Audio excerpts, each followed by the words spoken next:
Listen in, because this is going to be such an important video on how you can burn fat and see sustainable long-term results, not just some quick fad diet or some supplement where you see some results short-term, but then you fall off, gain the weight back, maybe even gain more weight than what you started with. The first point is that we need to be worried about the quantity of food that we're eating. We need to make sure that every day and each week, each month, that we are in a small but significant calorie deficit from between 250 to 1,000 calories. This is important because if we're consuming less energy than we burn on a day-to-day basis, our body will turn to our fat stores. Assuming we're eating enough protein and it's not too much of a severe calorie deficit, we can retain our muscle.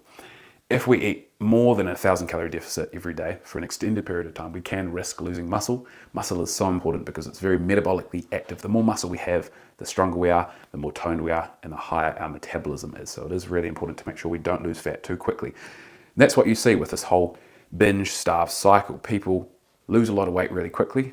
The body picks up on this because the body is so smart. It knows when you're basically starving it. It will increase ghrelin, the hunger hormone, decrease leptin, the fullness hormone, and it will make you want to search for more food, and it will be harder to stick to the diet that you're on because you're in such a severe calorie deficit. The key is that we want to go for a low and slow approach. Does that mean that if you're in a calorie deficit while eating McDonald's, you can still lose weight? Yes, they did this for a 100-day study where they had a guy eat just McDonald's for 100 days straight in a calorie deficit. He successfully lost weight, but the weight that he lost was a lot of fat, but also a lot of muscle.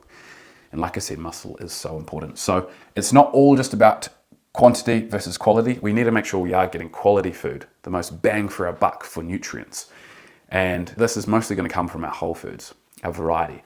A description, a plate model for you to use to make sure that you are eating the most bang for your buck in terms of micronutrients for every gram of food. So when it comes to macros and micros, macronutrients is our carbs, fats, and proteins. We want to make sure we're getting at least 20 to 35% of our diet from protein. This is going to make sure that we retain or even gain muscle while we lose fat. Carbs, so important for performance, energy output, and metabolism.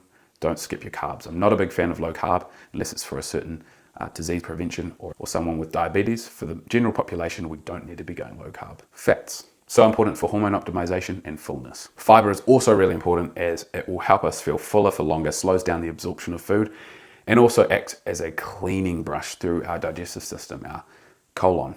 Now, is it possible to lose fat while we gain muscle? It is indeed, especially if you're new to training, you're new to the gym, your body's going to respond really well to the stimulus being resistance training. It will most likely gain muscle as you lose fat. However, if you're an experienced lifter, you've been lifting for a couple of years, it is a lot harder. But if we can really dial in, be consistent, we're not in too much of a calorie deficit, it is still possible to gain muscle. But we don't want to be just focused on gaining muscle while we lose fat. We want to try and retain the muscle and purely focus on the fat loss. So that way, when we want to go for a muscle building phase, we can just focus on that and put fat loss aside for the meantime. Which brings me on to my second point, eating for muscle gain. I'm going to make a separate video on this, but the general gist is that we want to eat in a calorie surplus, eating slightly more than our body burns. This means that we've got the extra nutrients and energy for our body to use that to make muscle. Now, how much fat can we expect to burn? Say, for example, if we take a 250 calorie deficit for every day for a whole week, that will lead to roughly 250 grams of fat lost. 1,000 calories deficit for every day for a whole week will lead to almost a kilo lost, assuming that our protein and training is on point. If you want to see fat loss really quickly, we can go for that 1,000 calorie deficit, but we need to be careful that we don't get metabolically adapted. This basically means when our body goes into starvation mode, it finds that you're not eating enough food to sustain its body weight.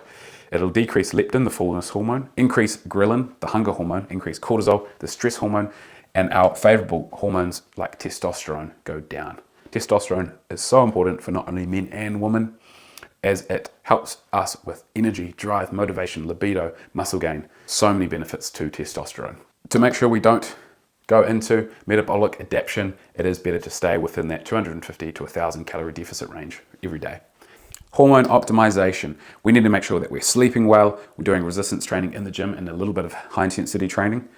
Making sure we are getting a lot of our good nutrients, being our fats, healthy fats, vitamin D, our zinc, our iodine, and avoiding our xenoestrogens. I will make a separate video on this, but basically the gist of it is that we avoid plastics, heating plastics, especially with food in it, perfume, avoiding parabens, phthalates, BPA, especially in our hygiene products.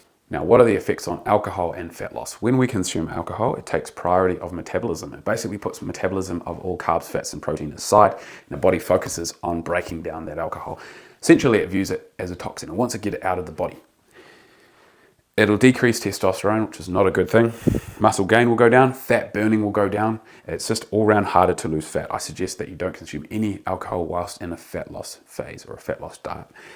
It'll only cause more trouble than good. If you do, however, want to consume alcohol, I do suggest just drinking dry wines, especially red wines, or clear spirits with diet drinks to go with. We don't want to be consuming much food or especially sugary beverages when we consume alcohol. Now, consistency is so key to fat loss. It's so easy to go on the scales, like I said, after you are in a 250 calorie deficit every day for a whole week and just see 250 grams of fat loss on the scale after 1 week of progress.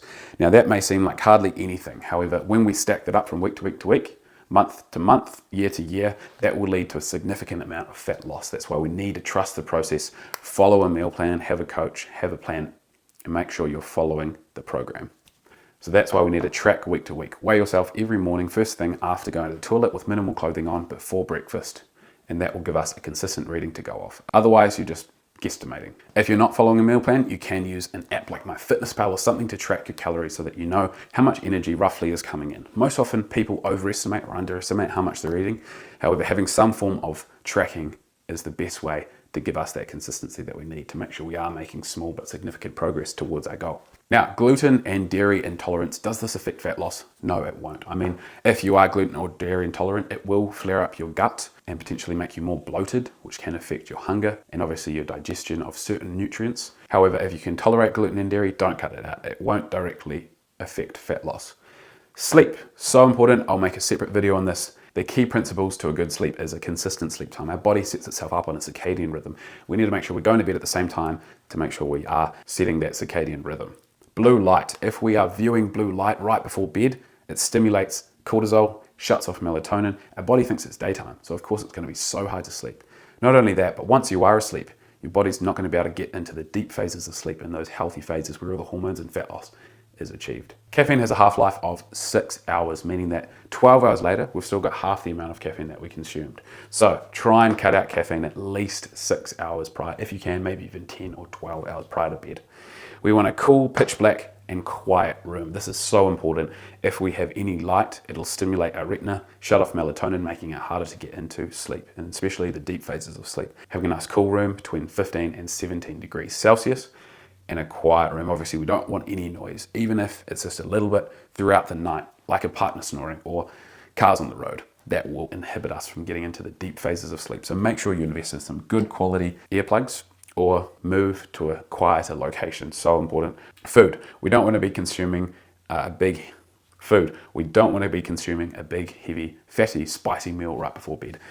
This will basically keep our subconscious brain awake by digesting the food, causing us to have a much lighter sleep. Stress. If we have all these inputs from work, kids, partners, and obviously training, being in a calorie deficit, these are all stress inputs which increase cortisol. When our cortisol is higher than normal, puts us into that survival mode, that fight or flight. Our body wants to store or hoard fat and hold on to the fat, making it harder to lose fat, but also harder to gain muscle. So in order to reduce our cortisol, we need to limit caffeine to no more than 200 milligrams every day. And then we don't want to be consuming too much vitamin B6 and B12. These basically have a stimulatory effect on the body if we consume excess amounts. Be careful with pre-workouts or Beroccas or multivitamins, as all of these supplements can add up if you're consuming more than one a day, and this can affect your sleep.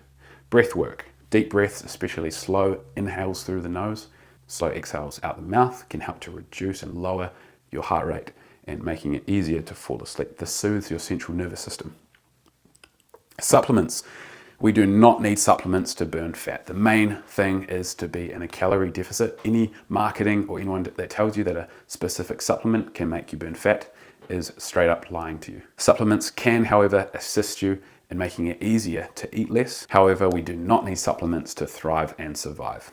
Occasionally, they do have a place in fixing or making up for lack of nutrients in our diet, but assuming we're getting all the nutrients we need from our diet, we do not need supplements. Also, they're expensive, so they're not always necessary, but if you have the extra money and you're lacking or don't have time to cook certain nutrients in your meals, then they can have a place in your diet.